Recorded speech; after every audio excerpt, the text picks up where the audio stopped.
Greetings, friends. Your cartoonist pal Stan here with a brand new episode of what show is this? Oh, yes, Random Encounters. Show where I use random encounter tables, like the kind you find in tabletop role playing games, such as Dungeons and Dragons, together with input from you, whoever is live in the chat room, and blah, blah, blah, blah, blah, and dice. Try to use electronic dice. Randomization, random charts, random dice, random thoughts from you in the chat room, random firings of my neurons, my neuroses, and we come up with randomly generated drawing prompts. I take a who and a what, I put them together, and I draw it while you're watching for your and my entertainment. Because drawing is fun. That's why I'm here every week, because drawing is fun. I'm trying to help to bring that idea out to the world, and I encourage you, yes, you, whether you're watching live or on replay or on psychic playback, I don't know, but I encourage you to do some drawing too. Grab a piece of paper, grab a sketch pad, grab a pencil or a ballpoint pen or a marker, whatever you want. Just draw. Draw for the fun of it. You don't have to draw the same thing I'm doing. You don't have to draw the same subjects I'm doing. You can draw whatever you like. Draw random doodles on your paper. Draw something you saw earlier today. Take your favorite comic if it's lying in front of you. Try just kind of drawing that in your own style, like I do on my Wednesday show. See, just try some drawing. See how much fun it is. You'll see. It's fun. And then, I'll chat here. I'll talk about what I'm thinking. I'll talk about what I'm doing, the drawing styles, what I think when I draw, what I think when I'm coming up with a cartoon comic punchline idea, and we'll all have about 90 minutes of fun together. Sound good? Sounds good to me. So, let me grab my iPad Pro. I do all of this on an iPad Pro using the app Procreate and an Apple Pencil. None of which are sponsors of the show. The show is completely unsponsored. Just me hanging out, having some fun, and drawing with y'all. Sound good? Sounds good to me. I think I just said that like 30 seconds ago. So it still sounds good to me. Let's switch over so you can see what's going on the pad. These are the encounter tables that we will be using tonight. And I will now go over to the electronic die roller, and we will figure out what our first random prompt is. We've got a 2 and a 6. A 2 on the white die, a 6 on the black die. So it's who's or what. So it's a Displacer Beast, 2 and 6, slam dunk. Displacer Beast, slam dunk. Okay. So we're going to take that off the line. We're going to come in here. I like to do my sketching in blue.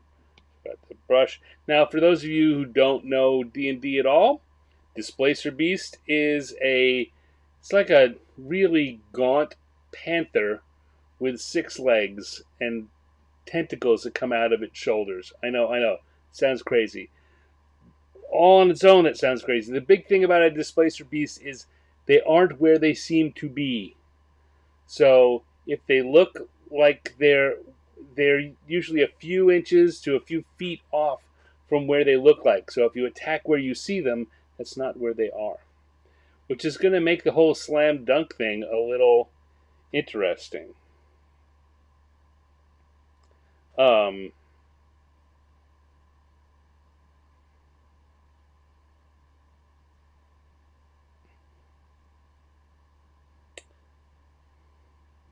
So, let's see. Gotta have the beast actually missing the net altogether. Yeah, I was thinking that we could have the Displacer Beast coming up in one of those maybe the tentacles will be doing the slam dunking move.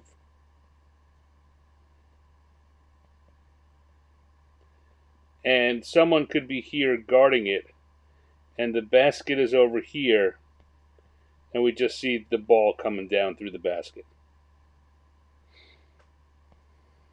That's what I'm thinking.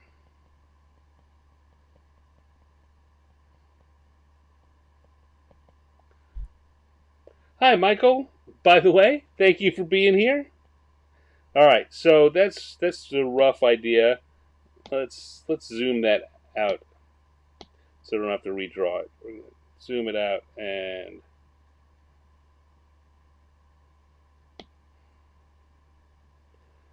all right. So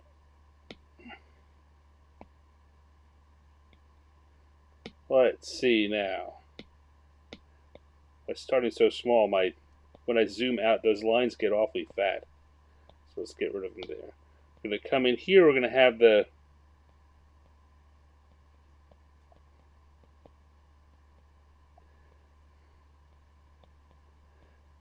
kind of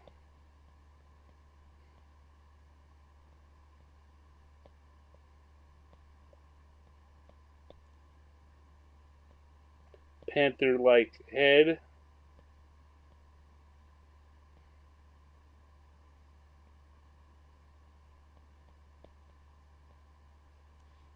Trying to figure out whether I want the ears out wide or up high.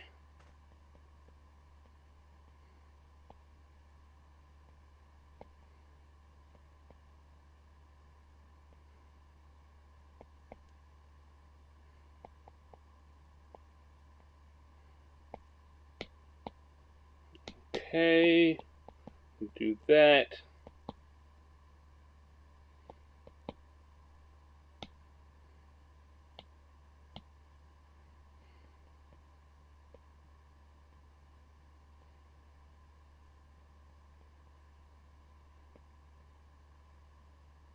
And we're going to have the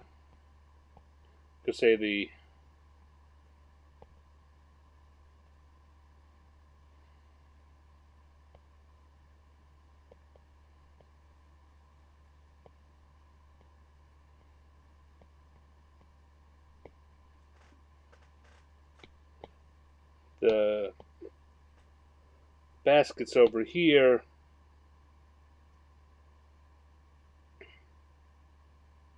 Maybe I need to grab this guy. He's already looking very big compared to the basket anyway. If I grab them, make them a little smaller, and move them even further out here.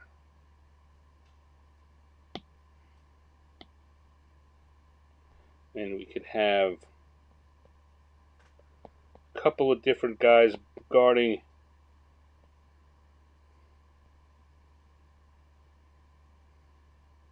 that. And what else? I think we need the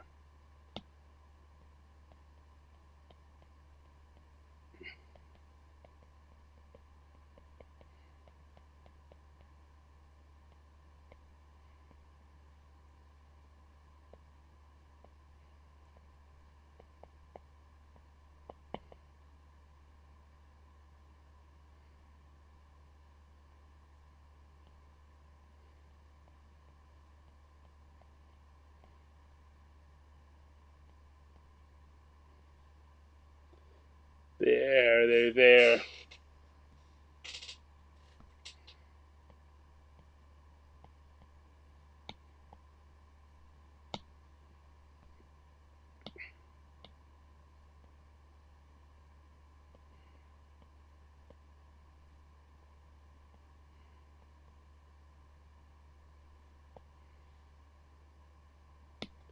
Okay.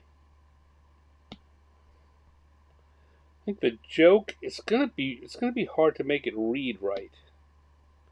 I mean, Displacer piece, anything we're talking about this kind of thing where it's not what it looks like. How do you make that read? I have to make it look like something, and then you have to understand that it's not what it looks like.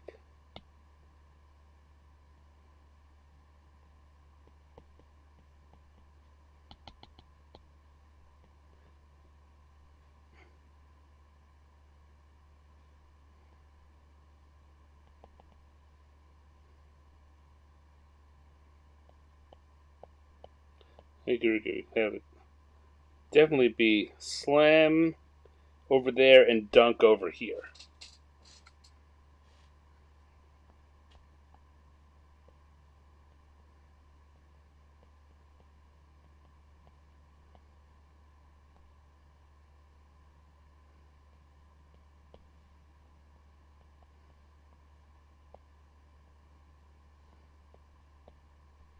Alright.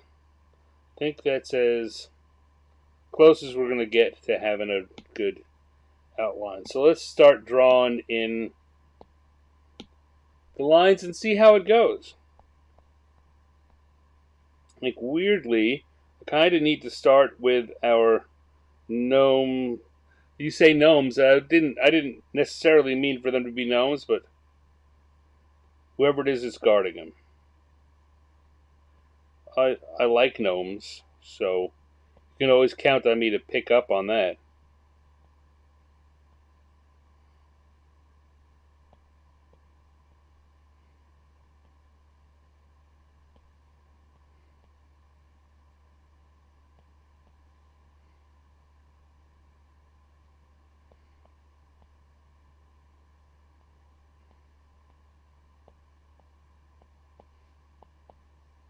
We got one here and one here.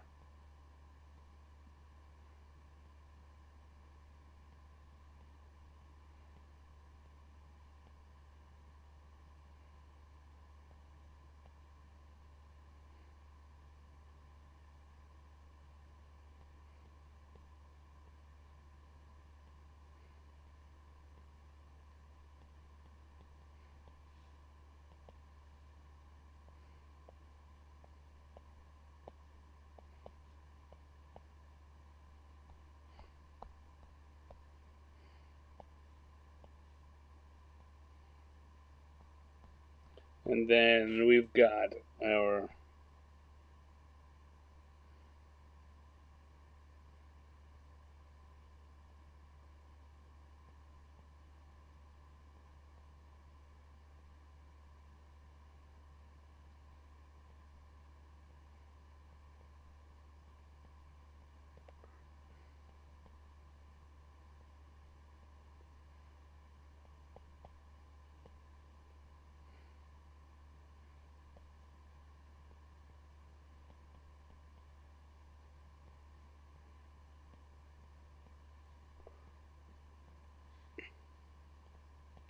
gaunt cat-like creature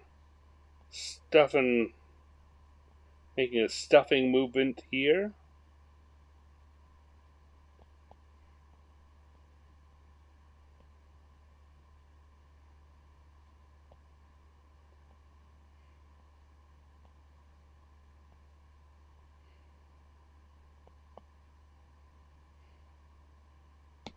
It's got, of course, the extra arms. It's going to need an extra arm, an extra sleeve or opening on his jersey on each side.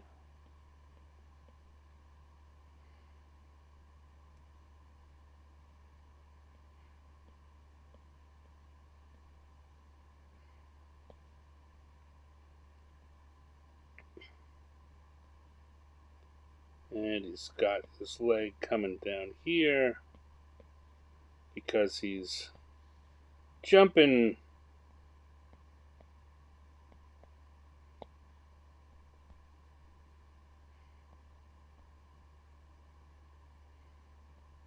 gotta give him a tail, don't we?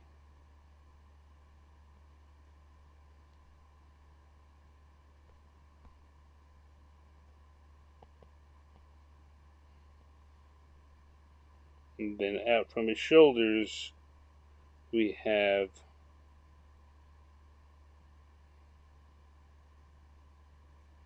the, I don't know if tentacle is really the right word for it, but it's a tentacle-like appendage that comes out from his shoulders.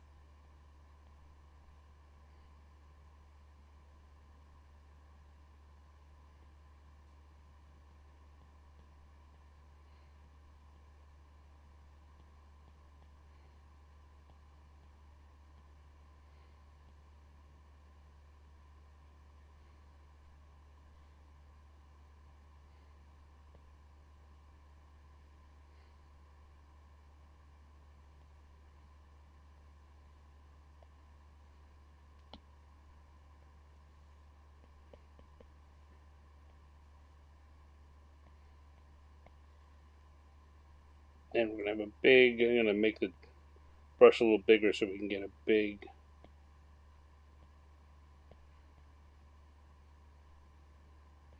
slam.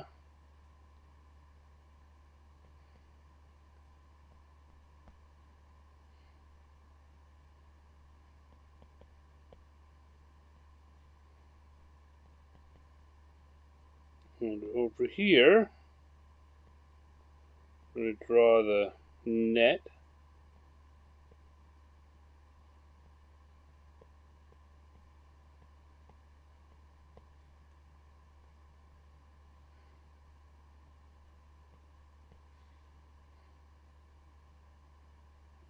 Coming straight out the bottom.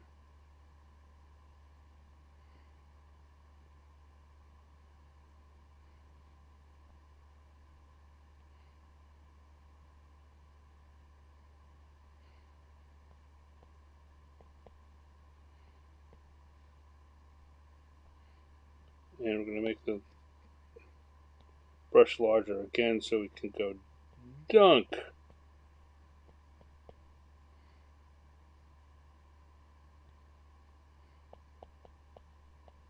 And I think, yeah, this is definitely one of those jokes that's only going to make sense to people that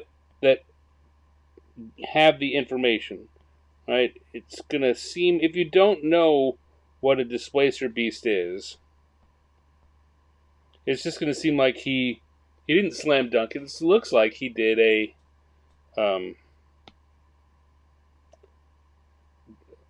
just a jump shot. What I want to change is that where he's looking. Because I had him looking, his line of sight seemed to be going at the basket there. But we know he's really here. So his line of sight, he's actually looking up.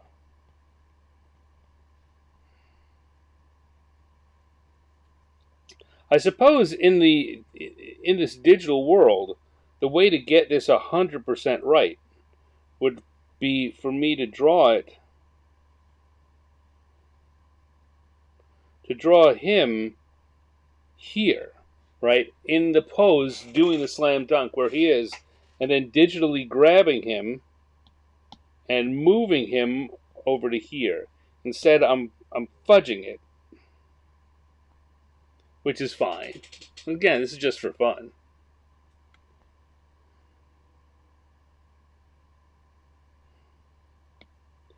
I think I want to have this gnome seeing what's happening.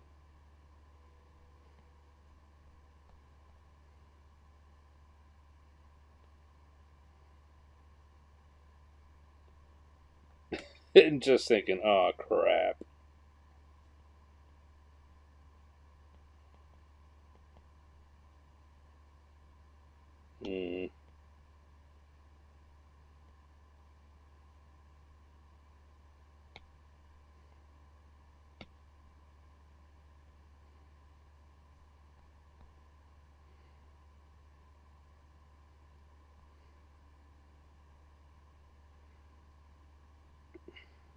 Alright, let's turn off the sketch and see what we've got here. Where do we need to shore this up a little? Little bit of extra detail there.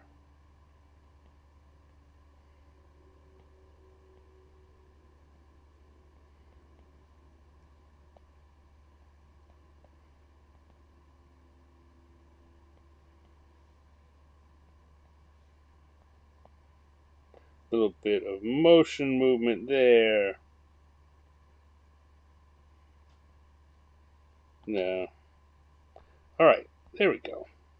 I think this is a weird one in that we, like I say, it requires a little bit of thinking and understanding to get it right, to get it. And I think that this is what it would be, right? The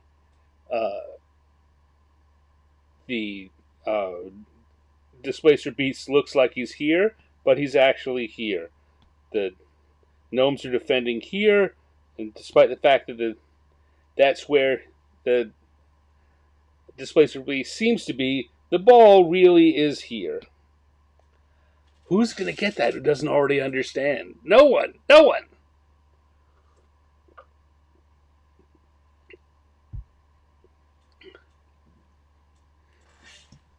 I'm looking up at Michael's in the chat. Technically, that's not a 3-pointer. Yeah, he could stand out at the three. Could be standing at the 3-point line, but it's just 2 because he's actually over there. That seems like a gag that would work. Would work in a comic or an animated or just CGI movie, the next D&D movie. It's a little harder to pull off here in a single panel cartoon, but we're doing our best, right? All right, so this guy's going to be number 30.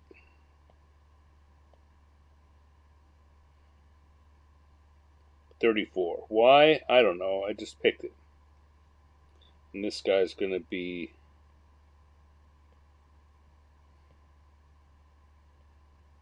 15.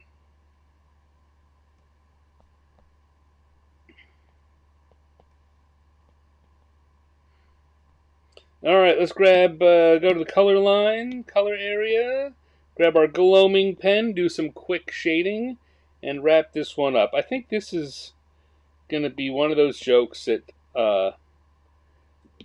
maybe you and I, anyone who's here watching this, will get and enjoy more than anyone who looks at, because I post these comics to my social media and to my Patreon grouping and to other places. So people who aren't here watching this get to look at the cartoons, and the good ones or the best of them they can look at and enjoy, and they'll find it just as funny as we will, hopefully. This one, I think that the people who aren't here are going to have a hard time enjoying this as much as we do. I mean, I'm making a guess that you're enjoying it at all. I like this. I like what we've got here. I think it's high concept. But what are you going to do? All right, so we've got that. We're going to grab some Caucasian-y flesh tone for our gnomes.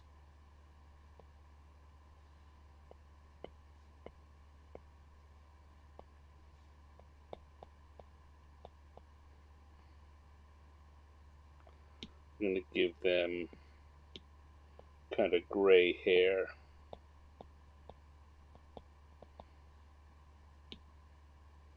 How about a yellow jersey for the gnomes?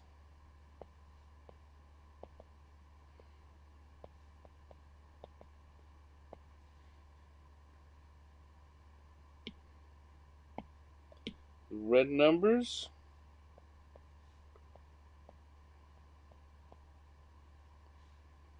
And shorts.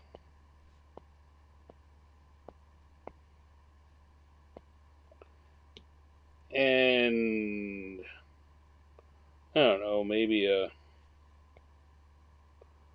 purplish jersey for our cool cat here.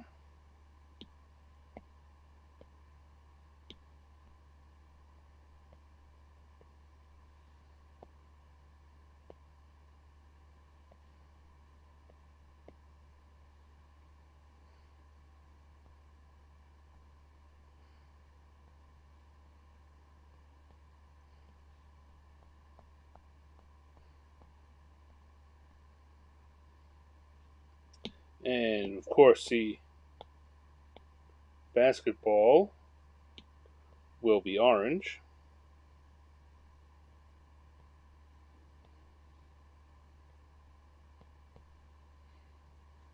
I could actually, this color really helps. If I can put the orange over by his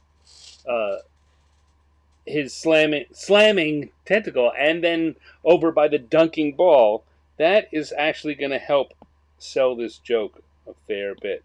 Let's say sometimes you need to give your audience a visual cue. Uh, I I honestly think that looking at it right now, I think that this these two bits there take the joke from being very hard to understand to being much easier to appreciate.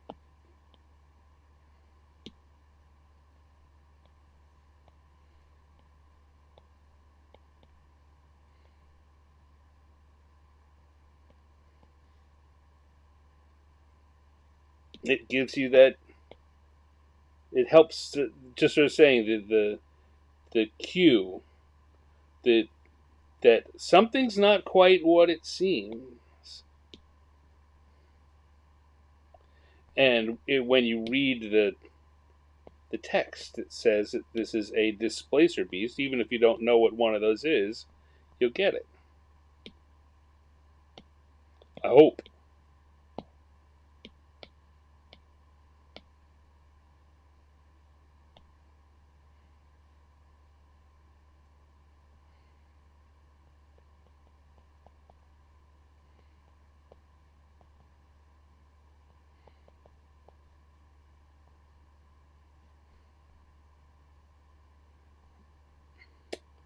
And what do I want? I want to come back to the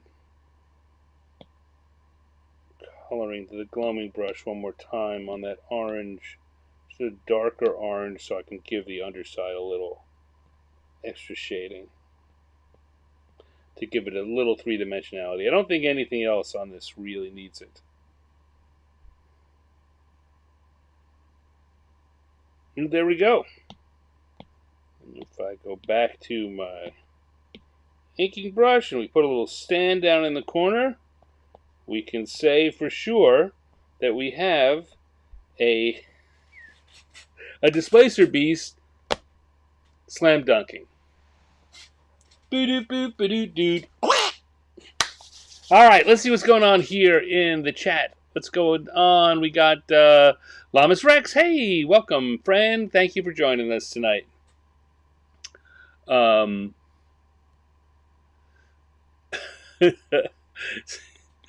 Says dialogue spoken by a sportscaster. I saw it with my own eyes, or I didn't.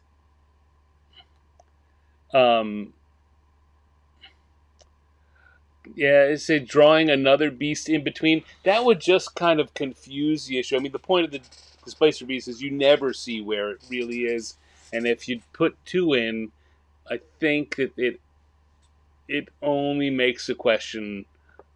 It only begs the question of: are there really two? What's going on there? If I was going to do a full comic with a Displacer Beast, I'd want to think about that. How I would treat them the way the Marvel treats drawing invisible characters like the Invisible Woman.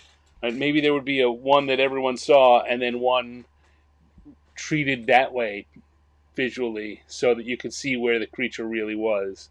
And like I said, then I would draw them in the place they really are, and just copy and paste the version of it over to where they're seen.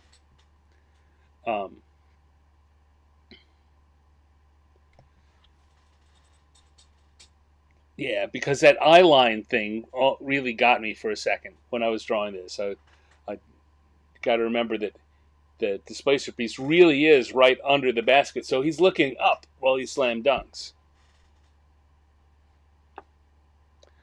Let's see. Lamas Rex asks, "What is my favorite D&D monster?" Well, my favorite D&D monster is the Umber Hulk. I really like Umber Hulks. Maybe it goes all the way back to that original Otto's Irresistible Dance cartoon in the first Player's Handbook. I don't know why, but Umber Hulks have always been a very they've always tickled my fancy, and I really liked Todd Lockwood's and Sam Wood's rejiggering of them for third edition, making them very insectoid. I know it's kind of come and gone with Umber Hulks. How big, how bulky, how strong their arms look, how insectoid their heads and joints look. It's very different in each edition. My favorite version is that third edition uh, Umber Hulk, but in general, Umber Hulks. Um, yeah. Hey, Chris Andrew, thank you for joining us. Anyway, there we go. That's our first drawing for the night. Displacer Beast Slam Dunking. So I'm gonna come back here and I will close out group 1 and turn on group 2 and take the pen back to blue. Make sure we're on the inking brush and turn back on the encounter tables. Have myself another sip of my tasty, tasty Diet Coke. Coke Zero, excuse me. Coke Zero, not Diet Coke. I mean, who could possibly make that mistake? And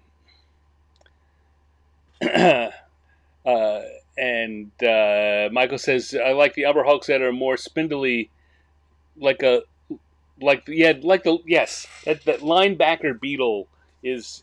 They've got big, bulky bodies and spindly, long arms, big, beefy forearms, and claws digging because they burrow through there. So these long, uh, uh, sharp claws, and their legs also. The thighs very thin and spindly, and their calves down to their feet big and chunky.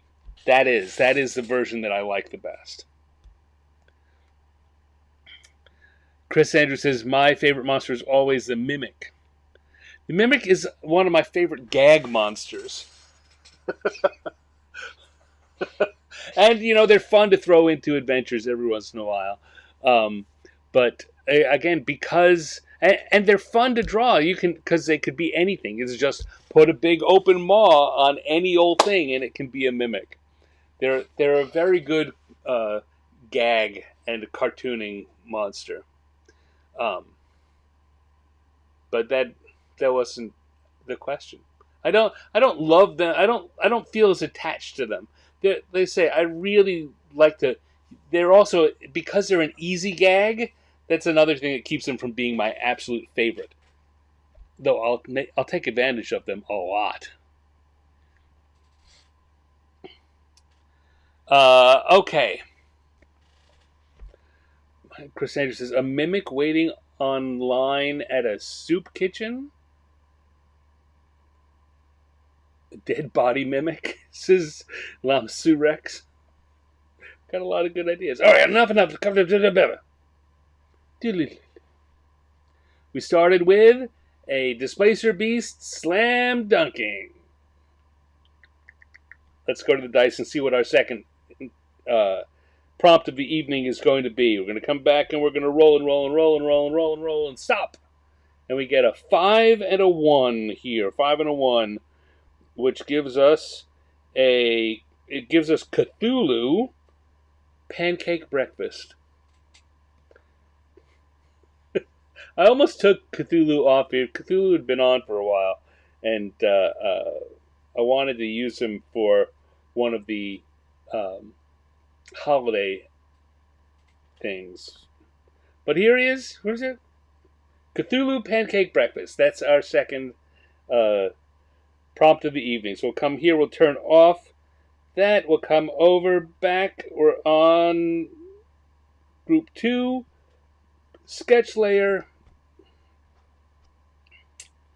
And we're going to have him facing right.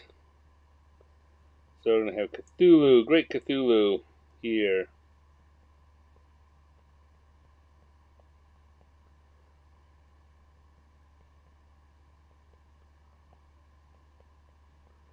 And it's going to be a pancake breakfast.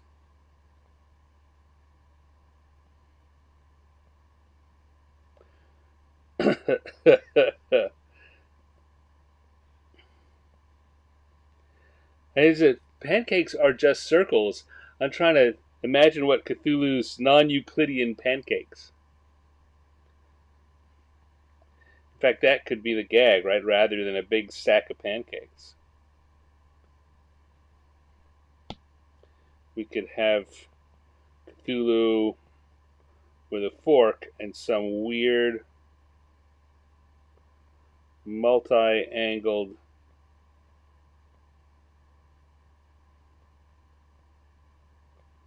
thing here,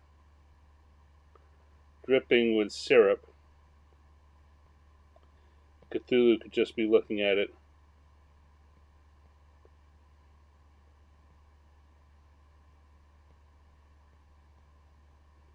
I don't know, happy or not.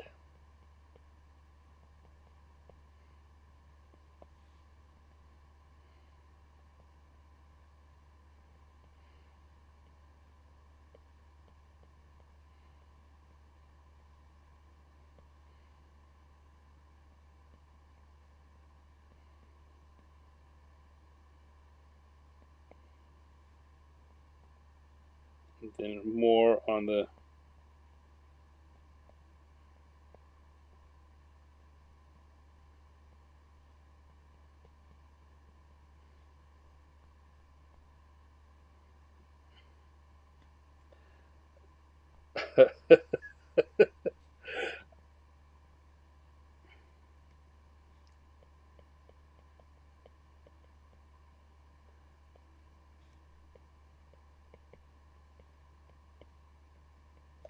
non-Euclidean plane. Owen says, "Yeah, yeah, it's good." That could be what it says on the syrup. So if I grab that syrup bottle here and just make it bigger.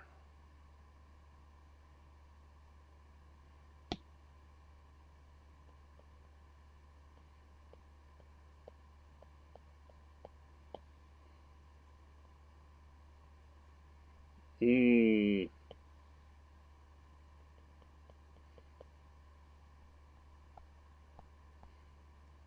And then if I grab that whole thing and zoom it out like this, we've got it'll take up the whole thing. How are you doing, Owen? Glad to see you here.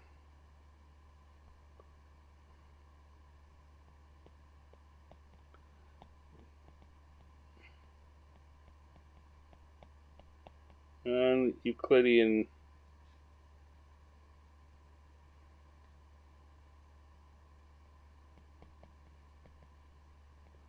flapjacks.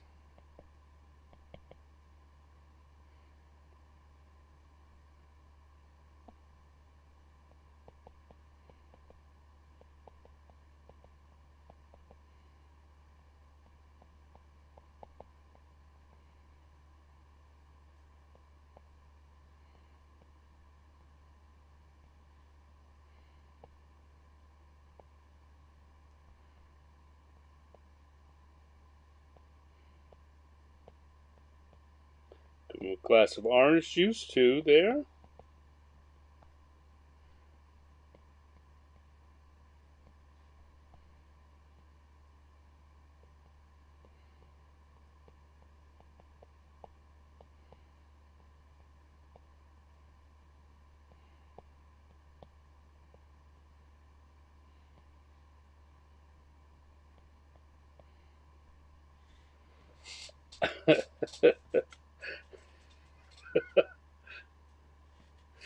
A good part of your 5-dimensional breakfast.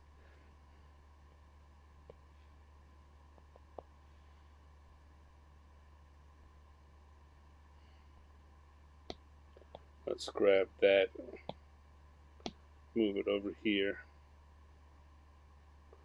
We can have him say my favorite.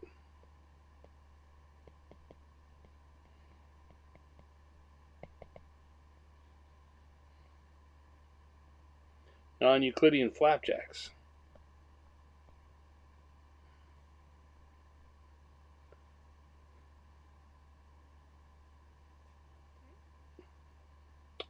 Let's see, what else can I do here? I want to Now that I've put the text up there, I realize that I've got a lot of extra space at the bottom. So let's just drop that down a little.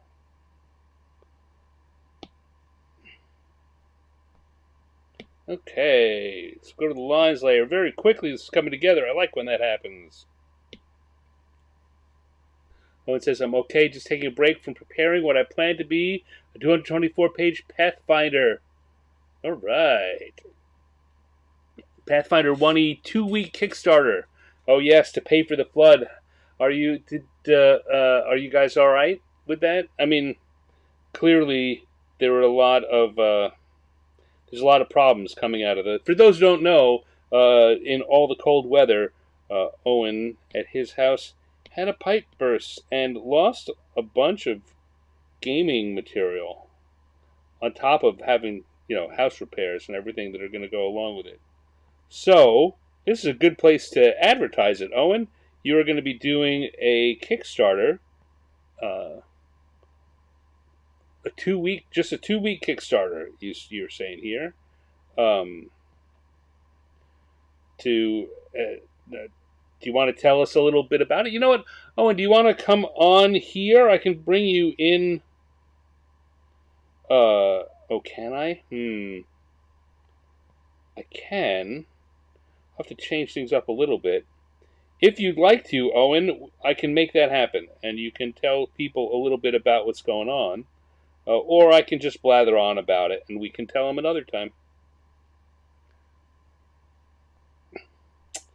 Owen, yeah, it sounds from what I heard like with the bad weather, with the cold weather, there was a pipe bursting rather than like the river waters rose. I can't. The camera and microphone were in the flooded room. Oy, oy, oy. Well, there you go.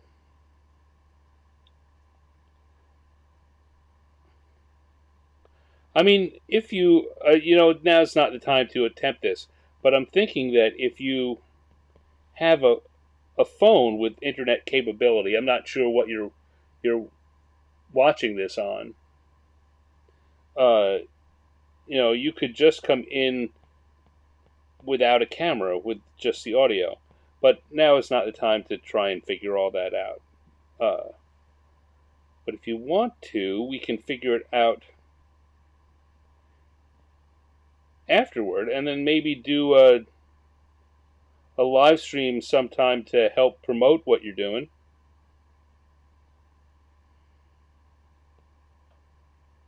Let's talk about that after the show, Owen. Let's do that. So I'd like to help in any way I can, and sadly, monetarily is unlikely to be it. But promoting what you're doing, boy, I could do that.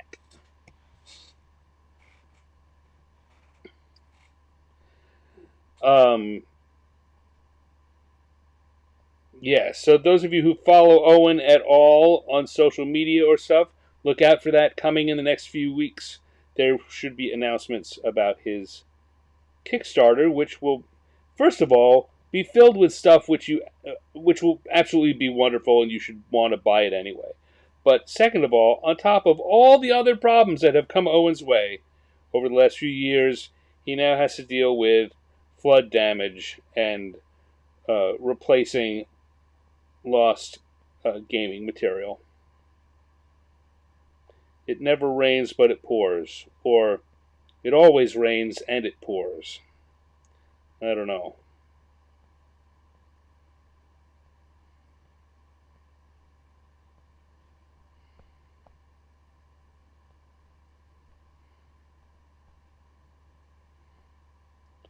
All right.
Alright. Being a little quiet while I draw the flapjacks because I'm trying to make them weird shapes, which means I have to actively engage my brain. If I don't actively think about that, I will draw normal shapes because that's what my brain does on autopilot.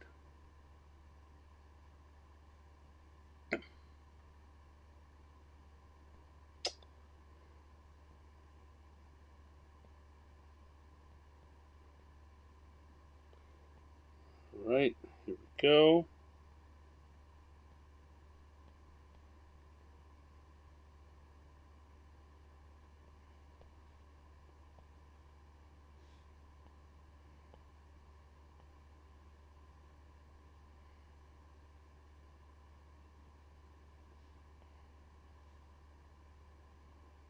I'm going to have the bottle say "Ea, Ea."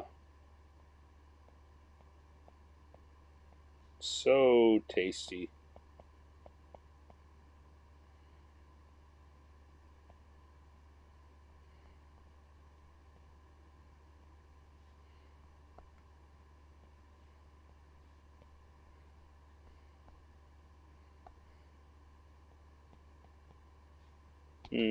That's not working right. There we go.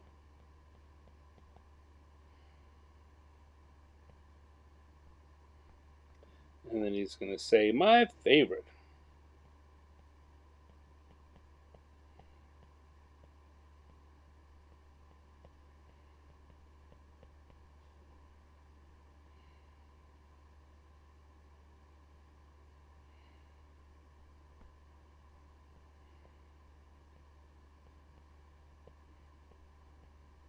Non-Euclidean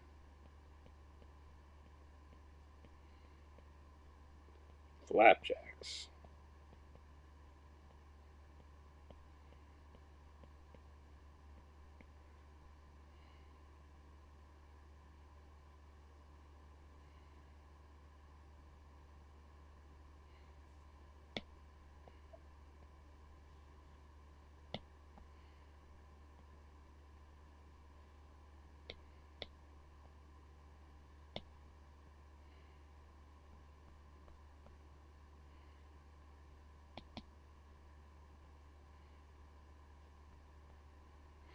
And let's turn off the sketch layer and see what we got here. It's looking pretty good. Need a little bit of extra detail here and there.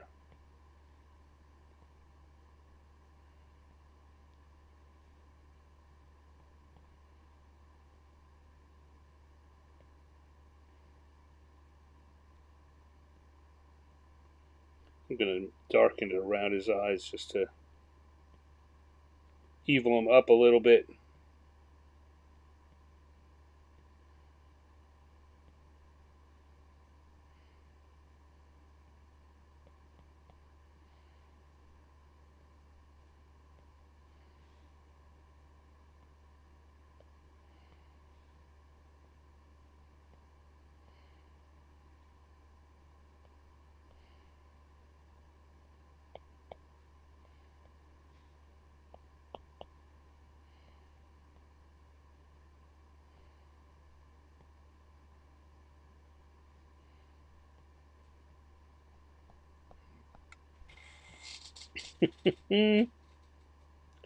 Oh, and this syrup joke is my favorite thing about it.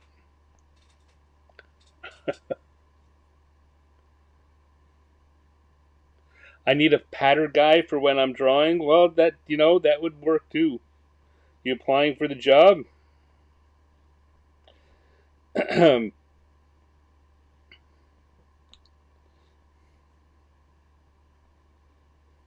Often, when I have a question to answer, then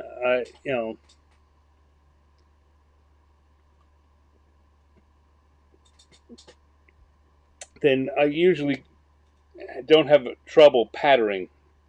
But when I'm just kind of talking and I run out of what I'm talking about, and I don't have a question immediately posed to me. Let's see. Owen says, I feel like I'm drawing Cthulhu, the friendly elder horror. Well, very often my Cthulhu's come out looking a little friendlier than most. All right, let's come in here. We're we're on the colors layer. So we're gonna start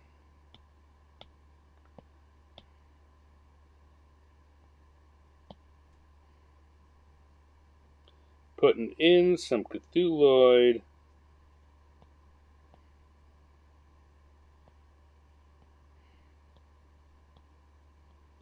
shading.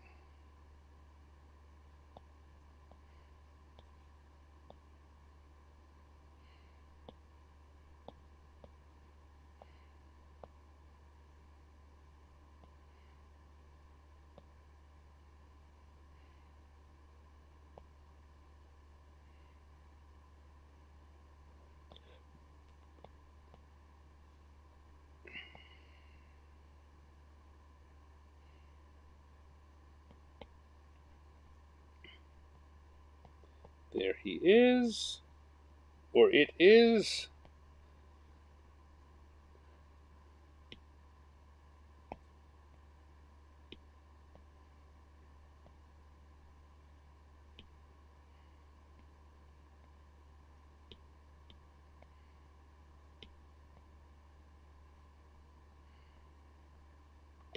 And we're going to come in here for some flapjack colors.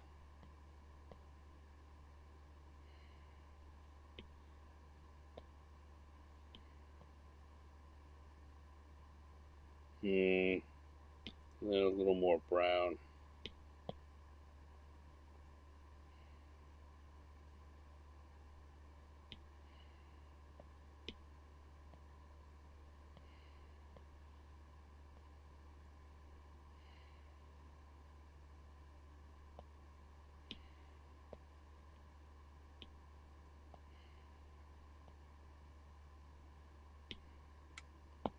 And then a richer, redder brown for the syrup.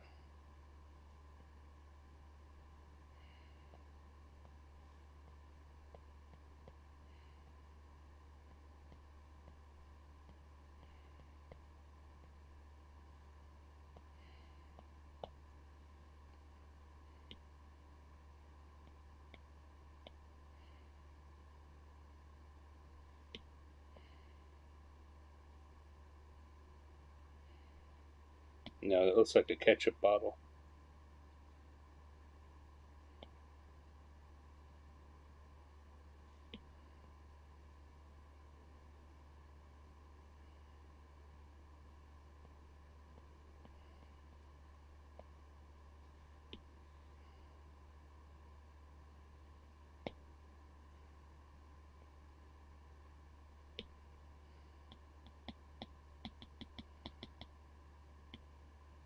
It'll be a green based. Yeah, for some reason that looks better. First of all, it looks a little icky, which is better for a Cthulhuid syrup. Yeah, yeah, so tasty. And we want some bright orange there for the orange juice.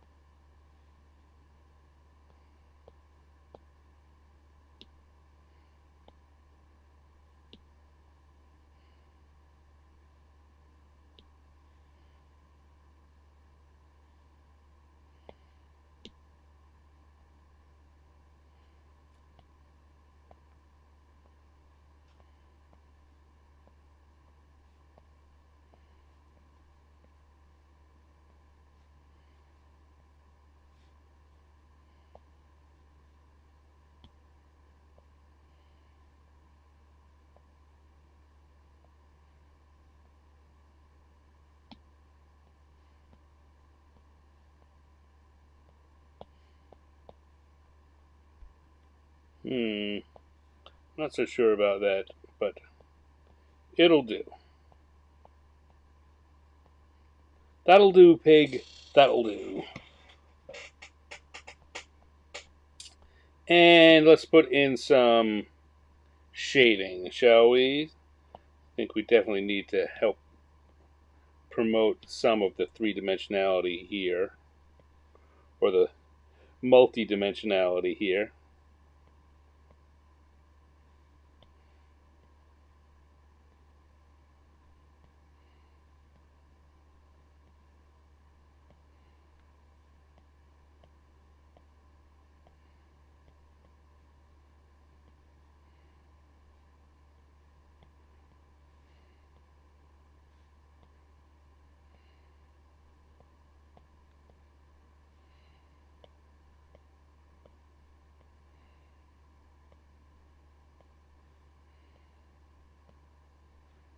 There we go.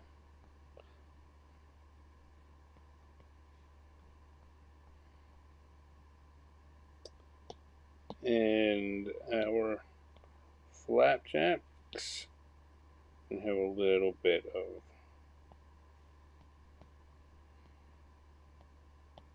weird shading on them.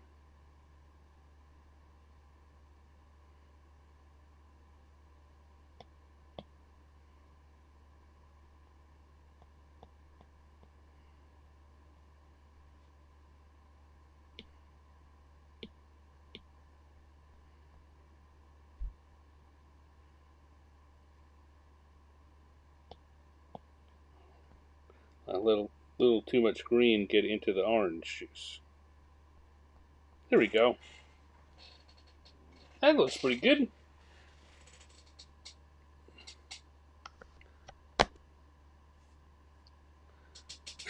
Maybe Cthulhu puts ketchup on his pancakes. Maybe he does. Having done all that, I think I am going to tone those colors down just a tad. 10%.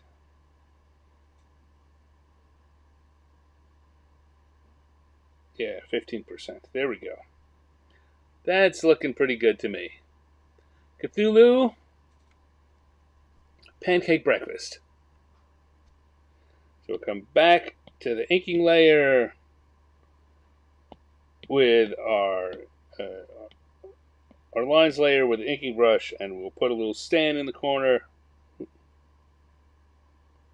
Forgot I'd made that so big. We'll put a little stand in the corner, and we've got ourselves Cthulhu pancake breakfast. Beep beep beep beep. Did Lovecraft ever say what color Cthulhu was? I don't know. I mean, certainly not plainly. He didn't describe anything plainly. I think Cthulhu. I doubt he ever went for adjectives like color. It was dark and shadowy, and then I think dark and shadowy would probably be it. He's when encountered, it was always out in the water, right by Relay in the middle of the Pacific, so something like that. It's a color out of space, says Owen. Clearly. All right, there we go. Second drawing of the night. Done. Stretch my shoulders. Stretch. And I think it's we'll dive right in and go on to the third drawing, shall we? So we'll, unless someone can come up with something they want me to blather on about in the meanwhile. And turn off round 2 and turn on round 3. I'm going to go back to the inking layer, the sketch layer with the blue, the inking brush. I'm going to turn on the encounter tables, and it'll be time for us to, okay, Owen has a nice long post here. It says,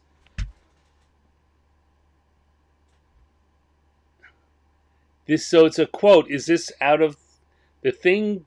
So here, put it up so people can see.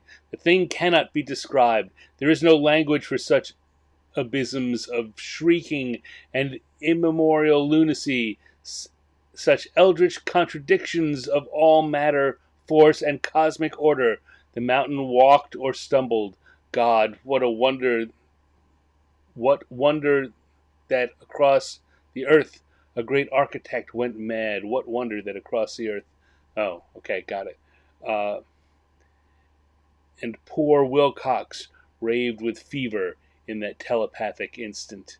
What wonder? Who would wonder? So yeah, no color, nothing you can describe. But I still have to. Unfortunately, I don't have the thing you can't describe as a choice on my palette, so I just picked green.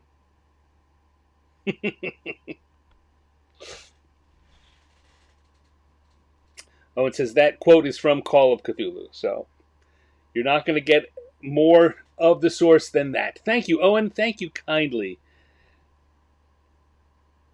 Just belched again.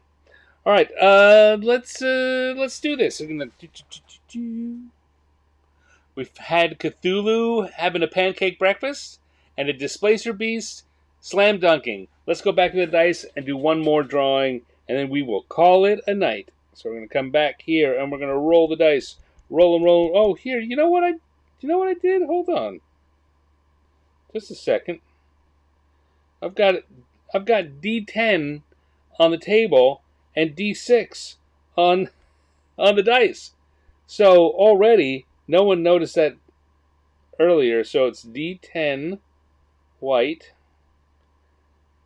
plus D10 black. And now, there we go. Now maybe we'll get some higher numbers when we roll. So let's see what happens here. Come around, and stop. And we got a 4, an 8 on the white, and a 4 on the black. So that's a Mind Flayer. We got Cthulhu and Mind Flayer in the same week.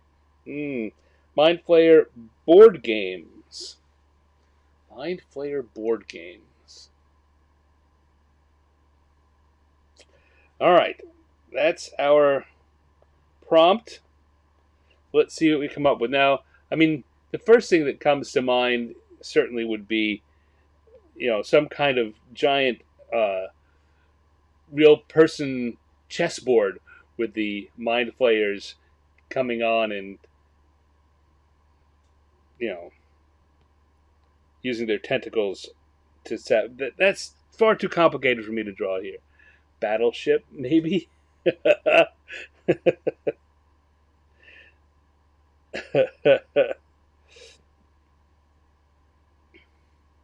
Mind Flayer board games. Alright. I don't know. A Mind Flayer trying to eat a hungry, hungry hippo game. I mean, you could have a 2-on-2 or a 1-on-1 hungry, hungry hippo with each Mind Flayer using their tentacles to grasp different sets of hippos.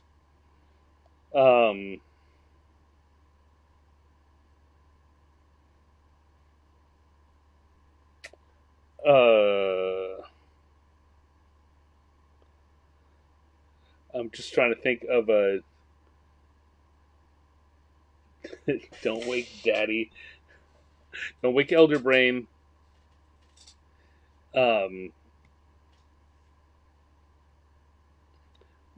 says, to my players doing tabletop tentacle twister. That's fun to say.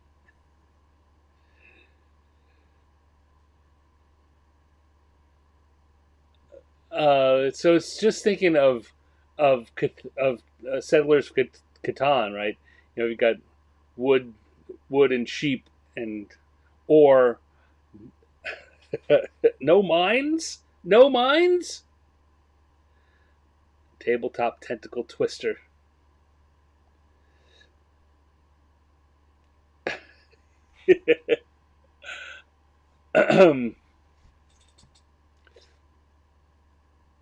Oh, Michaels, I like this game because it's mindless.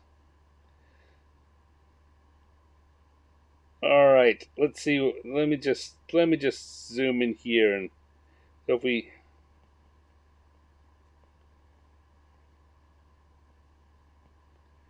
had two of them here and there.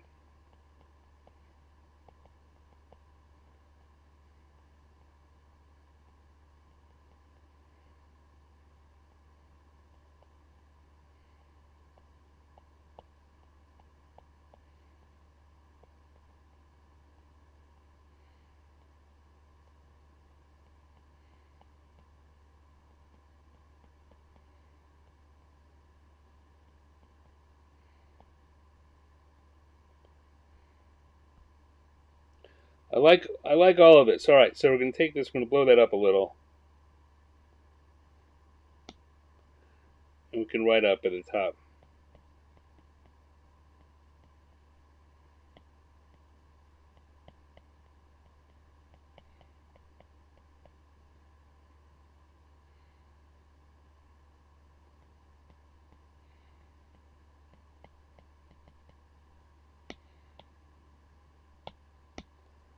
Put that there in the middle. Tabletop tentacle twister. And I like this. I like the idea of one of them saying, "I like it."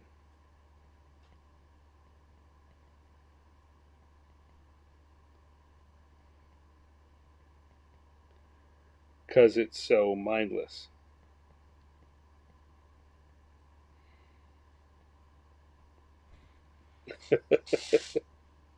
All right.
Sketch there. It's going good. But stop looking at this. I bet you guys have come up with some even better ideas while I've had my head down.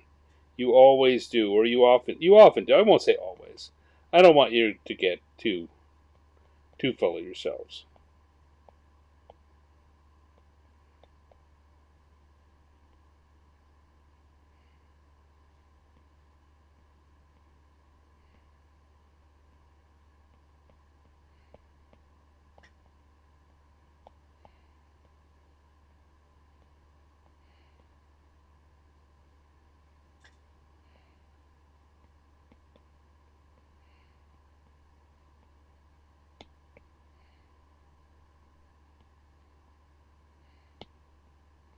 Let's sketch that there. Coming in.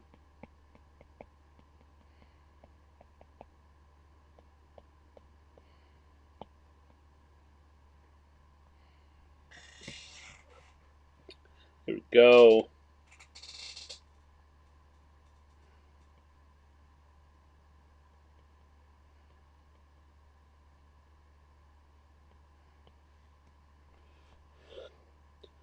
So honestly, I'm not even sure what some of that is.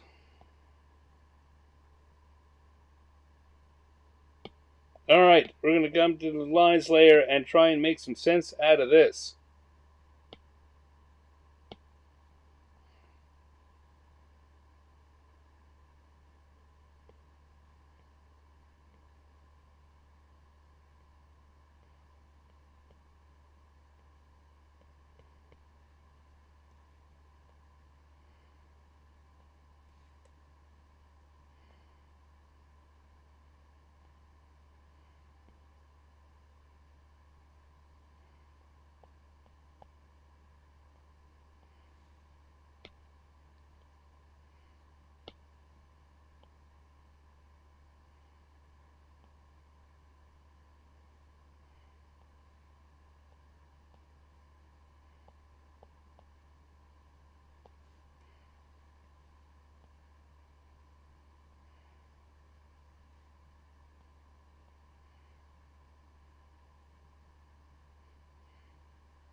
part of the key of this is going to be making each of our two mind flayers a slightly different color so that you can tell their tentacles apart on the board.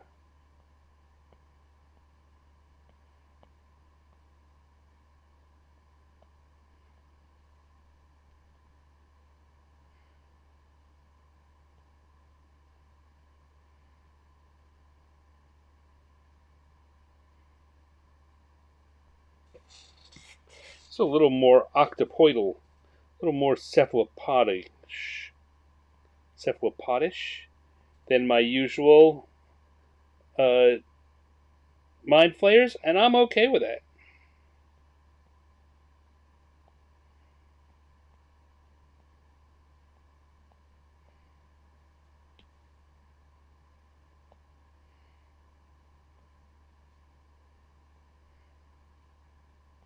Sometimes you gotta try new things. New interpretations.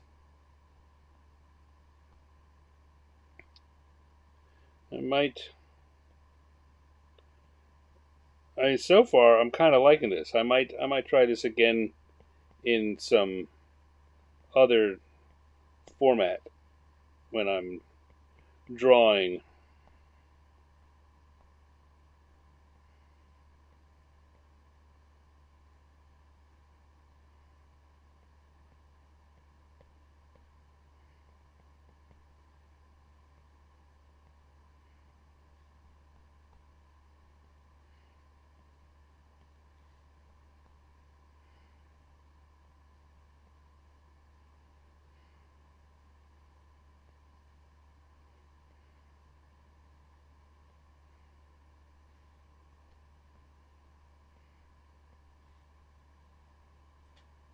Hey, Matthew Snow, thank you for popping in and saying hi. Good to see you, my friend. Good to see you. We're drawing some mind flayers playing board games.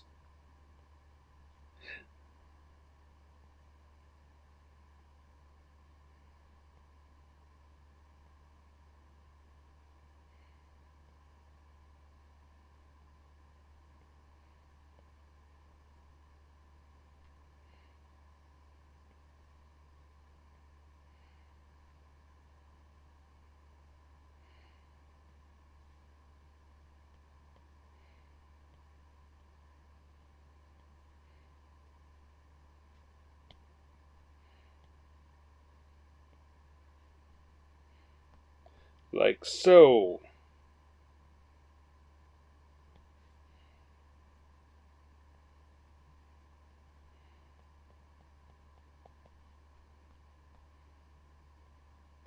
I have a tendency to put tablecloths on the tables whenever I'm drawing these things because then I don't have to show what's underneath.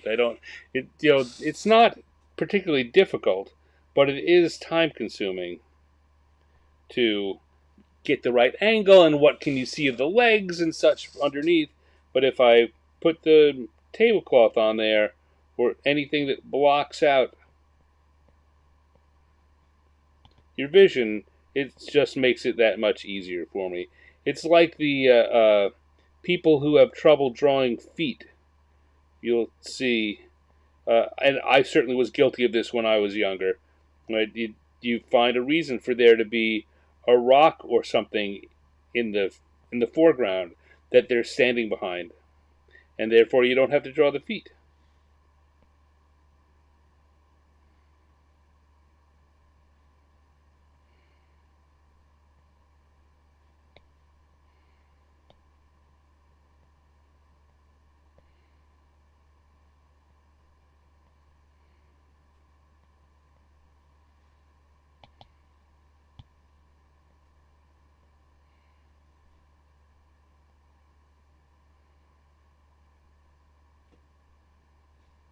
I've seen some professional comics artists make use of that rock in the foreground because they don't want to draw feet.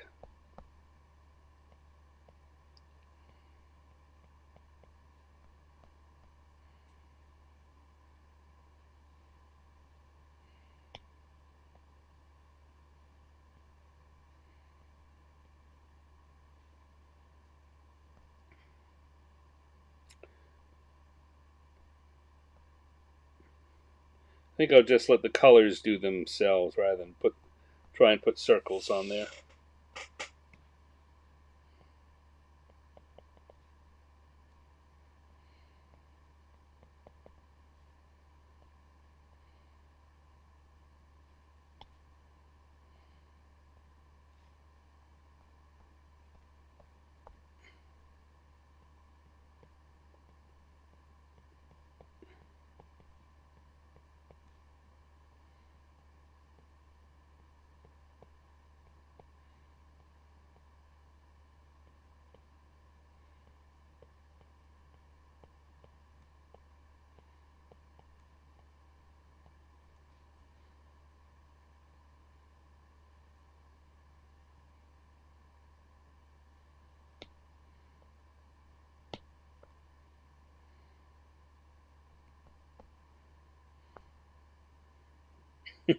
Hmm. These guys are cracking me up. I do. You know what? I really like this kind of different design on that. I mean, it's not so different, right? It certainly matches what other artists have done, but it's different than the way I usually go at Mind Flayers.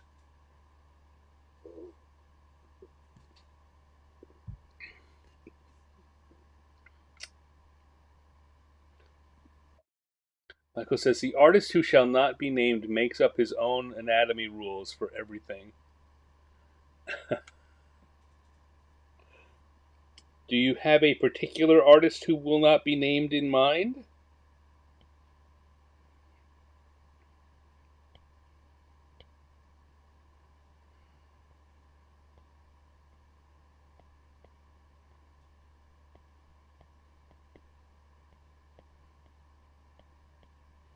Tabletop.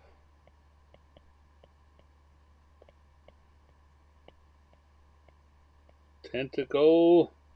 I'm going to have to recenter that again. Again, though, working digitally, it's very easy.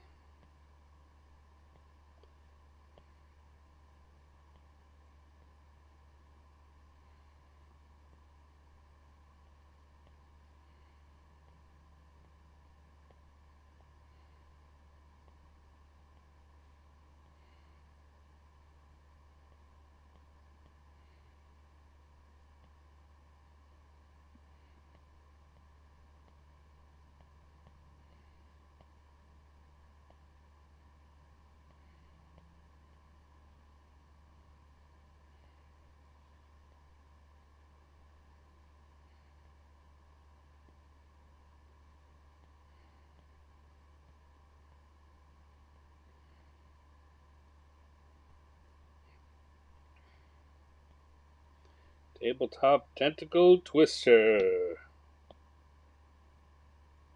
Let's take that and just move it a little more towards the center. Turn off the sketch layer and see what we got here.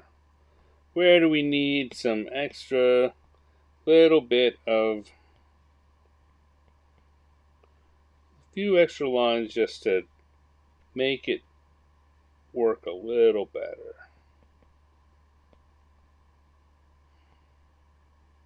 Or where do I need to finish lines I thought I started and then forgot to do?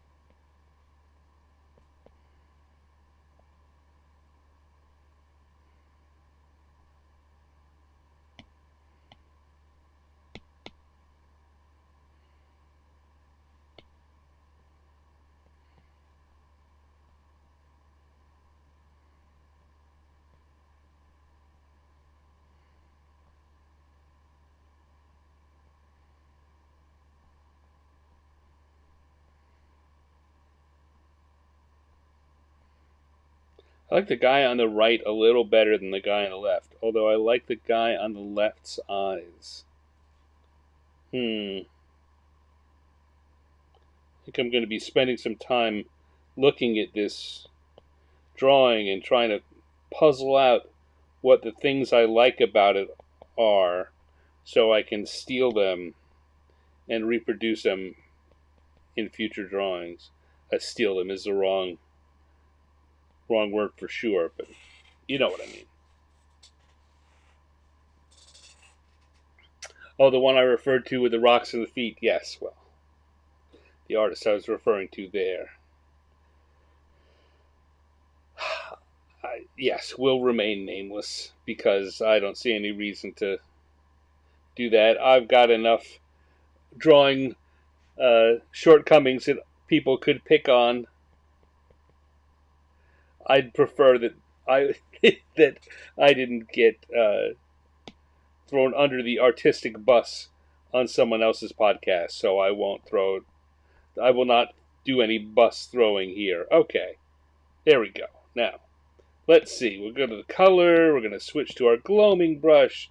We're going to have one of them that's definitely going to be purple.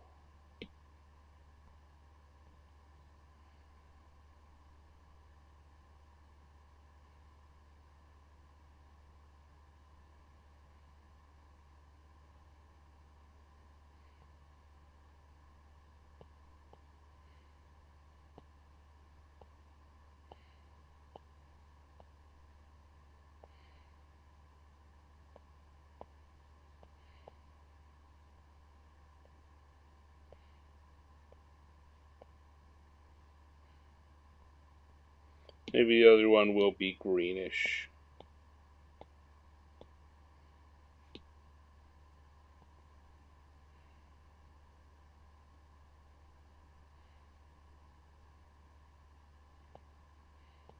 Slightly different green than the Cthulhu green I used on the other drawing.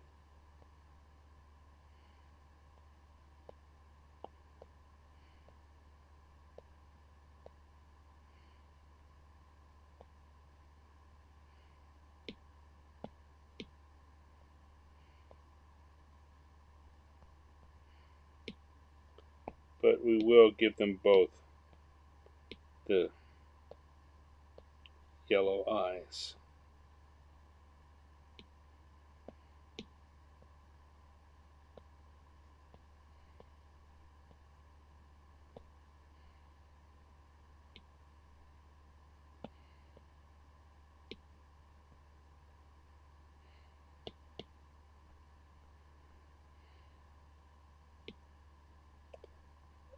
And then we will come here and do a faux black for their cloaks, for their robes.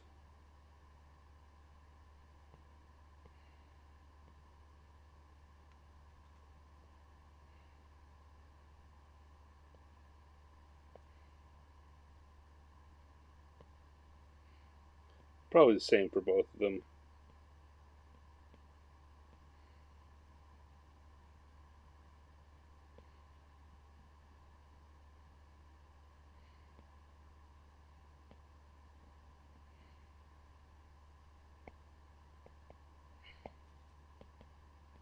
Like so.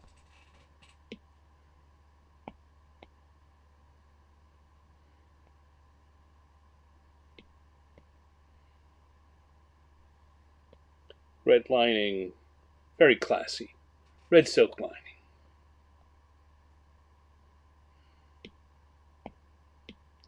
And then I need to come to my regular brush because we're going to do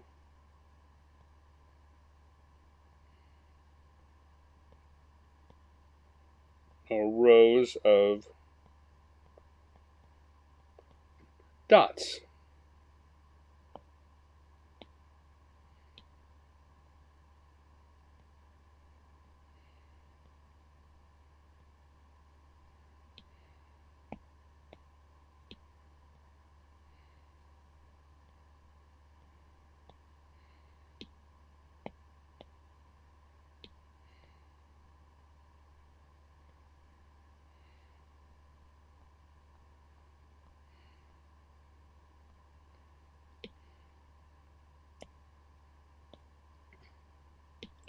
And then, I'm going to switch back to the gloaming brush and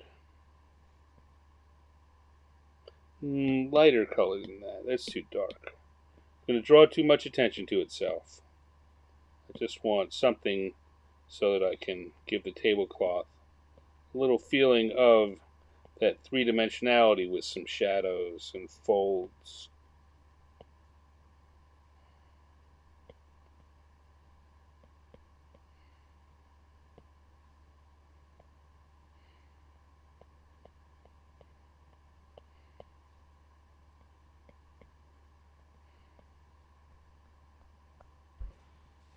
And what do I want? What do I want? I think I want to give them just a little bit of shading. Just a little smidge of shading. Shadows and such.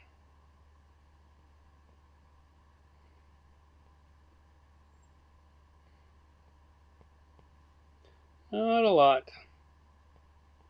Just a smidge here and there to give that, just that feeling that it might be three-dimensional. It's not just a flat two-dimensional object.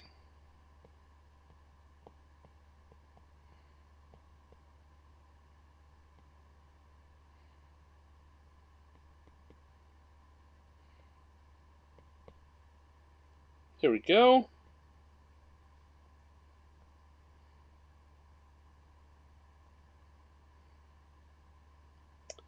Maybe on the cloaks too. Often I'll just leave those be, but in this case,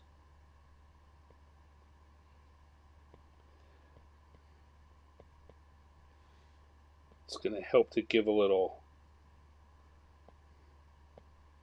sense of depth.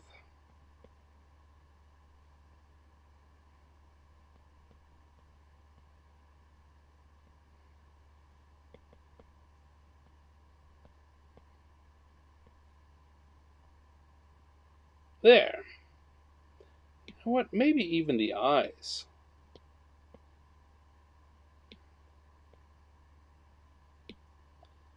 Not a lot, but just a little to make them seem a little rounder. Because they're bulby. Kind of bulging out of those cephalopod heads. And then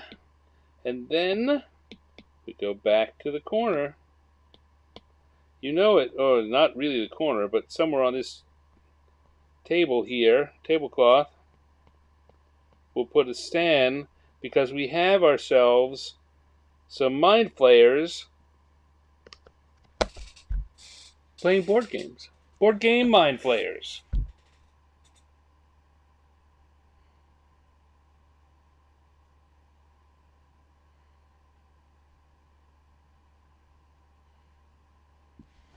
Done.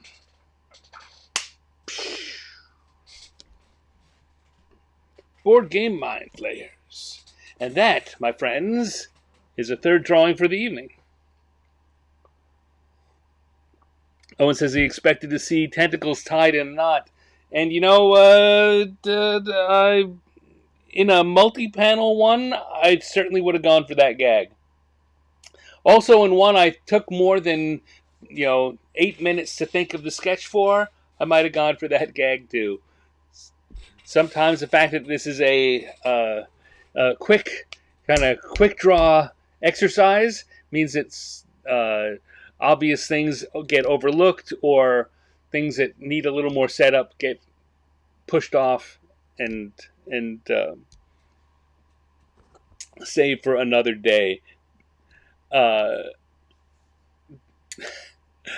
And it's weird, right? Some of the gags, some of those gags, like the tied tentacles, require the idea somehow of them moving around, right?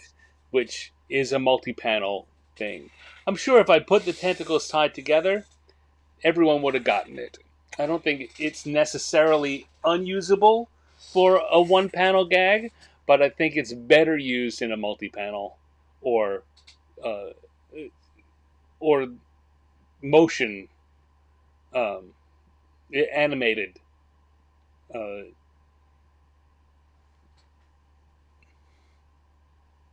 joke. My horrific monsters are always so cheerful. Yeah, not always, but quite often.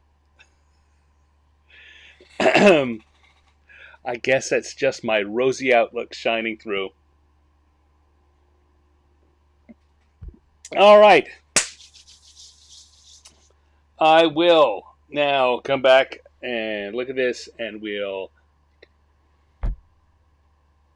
got tabletop tentacle twister. That is Mind Flayers playing tabletop board games. Mind Flayer board games. That was our third prompt of the evening. Our second prompt had been Cthulhu Pancake Breakfast, and we started off with Displacer Beast Slam Dunk. Those were our prompts for the week. That's what we did. That's what we drew. Oh, that's what I drew. I don't know what you drew. Hopefully you drew something. It doesn't have to be the same things I'm drawing. But I hope some of you out there grabbed a pen and paper and did some drawing along with me just for the fun of it. That then is the conclusion of our random encounter show for this week. I want to thank everyone for being here. Michael in chat, and Andrew, and Matthew Snow, and Lamasu Rex was here earlier, and Owen K. Stevens, of course. Owen K.C. Stevens. K. Stevens? Sorry, I left your C out there, Owen. But I caught myself. Yeah, I had a good time. It's good to be back. It's been a few weeks since I've done one of these, and I was itching to get my fingers in some improv cartooning. And I'm glad you could join me for it. If you check out any of my social media, I'm under StanX, SCANNEX, and particularly if you want to check out my Patreon, patreon.com/StanX. You can see all this and more. All the stuff I do gets posted there, and it's a good way to show that you enjoy what I'm doing and you want to see me do more of it. Whatever platform you're watching this on, please take the time to give it a thumbs up or a like or a heart or whatever it is that is on that platform. Greatly appreciated. That is how the show gets, that is how the platform knows that people are engaging with the show, enjoying the show, and that maybe they should introduce the show and my channel to more people. If you are not yet, hard to believe, but if you are not already a subscriber on YouTube, if you got a YouTube account, please click the subscribe button. Please click the subscribe button. That also is another way that really it costs you nothing, and I don't do so much that you'll get flooded with info. I only do a couple of shows a week, and if you're here, you probably want to see it. And it is a very, very good way to help get the platform to introduce my channel to more and more people. And I'd like that. I will be back next week with another Random Encounter show. I'll also be back next Wednesday with a new 50 Years in the Dungeon show. I mentioned on the 50-year show yesterday, someone asked, I did a calendar, a 2026 calendar with images that I drew for the Wednesday night show, and I've got about a dozen of those left over, and I'm selling them. They're on the open market. If you would like to have a Stan calendar of your own, just drop me a message. You can leave it in the comment to this episode, to this show, to this video, or you can send it to me as a direct comment here or on Facebook or anywhere else, and I'll let you know all about that. So, yeah, I'm rambling a bit. You know what that says to me? It says to me it's time to say goodnight. So thank you all for joining me. I really, really, from the bottom of my heart, appreciate you being here. I'll see you next time, I hope. Till then, take care. Bye.